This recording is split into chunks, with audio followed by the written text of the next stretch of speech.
Hi everybody, this is a short tutorial on the basics of making a poster in PowerPoint.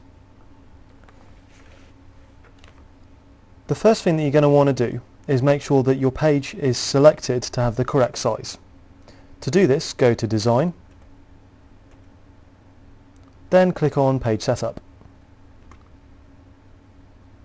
I'm going to be making an A1 poster, so I'll change this to 84.1 by 59.4 centimeters. If you want to switch from a landscape to a portrait poster, you can do that using the slide orientation here. You'll notice that I've got the rulers on. These will not necessarily be automatically on, although I find they're useful for making posters. So if you want to turn them on and off, click on the View tab and check or uncheck this box. Okay, before we get started on our poster, as in before we start inserting text boxes and pictures and such, let's get a nice background going. PowerPoint actually has quite a lot of options in this area, which is particularly one of the reasons why I'd recommend it for people who don't have very specific needs in terms of image effects, because it really is quite quick and simple to make aesthetically pleasing and functional posters in PowerPoint. Okay, so let's put in a background. Click on Design. There's a few different pre-made options we can pick here. One very important thing I should mention though is that it's best to pick one and stick with it, because if you change it later on, once you've inserted pictures and text boxes and such, you might find that changing which of these options you have selected will mess up the orientation of things. That's because these predetermined designs aren't just colour schemes, they also have predeterminations about how to treat text and pictures, as in where they should go. So it can change the position of things if you change it later on. So it's best to pick one, then stick with it. I like the look of this blue one. Let's try that. Even within this style section, I can actually change the colour by looking at the background styles here. How about that? That looks quite nice. There's one more thing we can do, one more of a set of options we have rather. Right click on the background. Click on Format Background.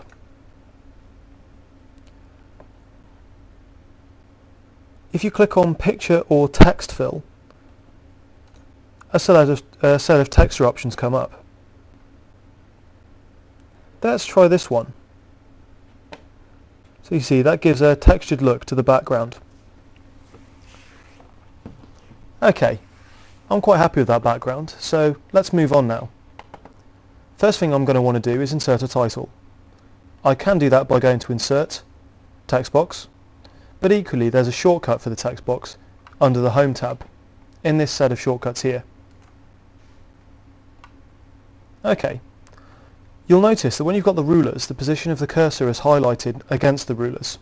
I can use this to position the text box on 0.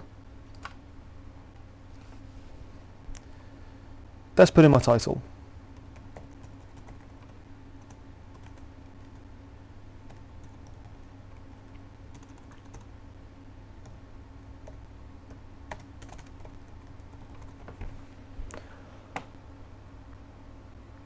I'm going to change the alignment of this text as well to be centered. So I'll highlight it and click on the center option. Now I'm going to realign it again.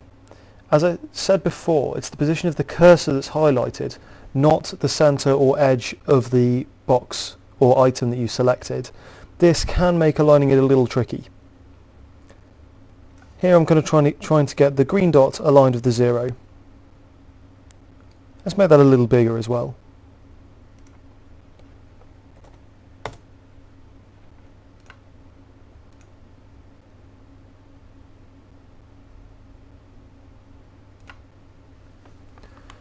You'll probably find that you need to mess around a little bit with the position of the text as you start inserting pictures and stuff.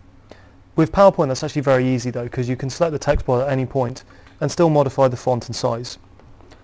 You may be thinking that that's something that you could do with any piece of software, but actually if you're using something layer-based like Paint.net or Photoshop, it's not that easy. Okay, now that I've got the title sorted, let's insert some shapes, as I want to make some logos that represent the teaching grid and learning grid logos. I could go to Insert and then Shapes, but from the Home tab there's actually some shortcuts here that will do for my purpose, such as this one here. So I want to make the logos that are formed of two rectangles, so I'll click on that and then drag it across. One thing you'll notice is that PowerPoint seems to automatically align it with the edge, i.e. you'll see quite a big jump there and a jump there. This is actually quite useful as it makes it easier to line it up.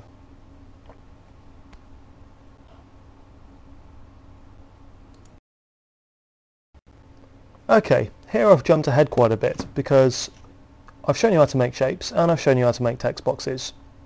So now I've made the two logos, there's one thing that I'm going to point out that you'll probably want to do when making your own posters.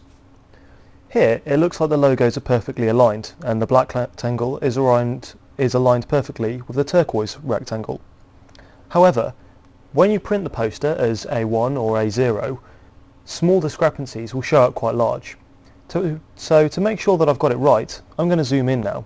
To do this, I click on the View tab, click on Zoom, and then increase the zoom to what you think is appropriate. I'm going to increase it to 200 here. Now let's move in on those logos.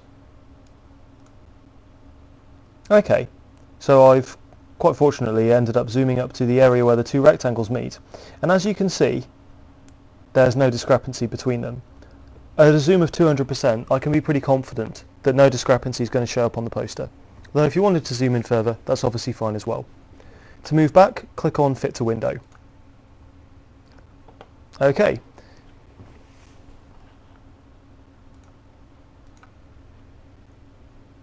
Okay, I've jumped a bit ahead here because all that I've done is inserted some more text boxes, and that's something that you already know how to do. Incidentally, one thing you will notice that I've done here is that I've made the colours of the text different on each line. This is actually quite easy to do because for recently used colours, if you click on the colour box, you'll find colours you've recently used will appear under the Recent Colours tab. I find this can be quite useful to colour coordinate your posters to get a theme going, but that could well be a personal preference. Okay, so there's only one main thing left to show really for the basics of how to make a poster in PowerPoint, and that's how to insert a picture. Just go to Insert, Picture, and then browse to it in your computer. Let's insert this one.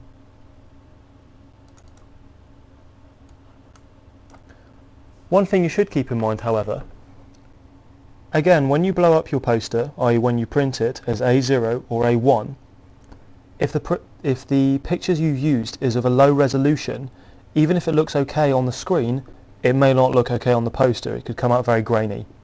So be sure to check that you have as high a resolution image as possible before putting it into your poster, because it will need a much higher resolution when you print it out at A0 or A1. There's a few different effects you can do with the pictures here. I personally find these aren't too powerful in PowerPoint. If you want all sorts of editing like image effects, you're better off using something like Paint.net or like Photoshop. But equally, again, that's more a matter of opinion. So my advice on this is to experiment. Something that's a bit more common in use is you might want to send a picture to the back so that other pictures appear in front of it as such. Or you can bring it to the front. So this is under the Format tab of Picture Tools. Okay, that's pretty much it, to be honest. If you're curious, I'm recording this using the piece of software Jing. It's open source. To find it, just put Jing into Google, go to the web page, and you can download it. It's quick and simple to install and quick and simple to use. If you've got a Mac, you might find it better to use something like ScreenFlow, but I'd say for that you have to have a Mac. Okay, that's the end of the tutorial. I hope you enjoyed. Any questions? Feel free to email the page contact.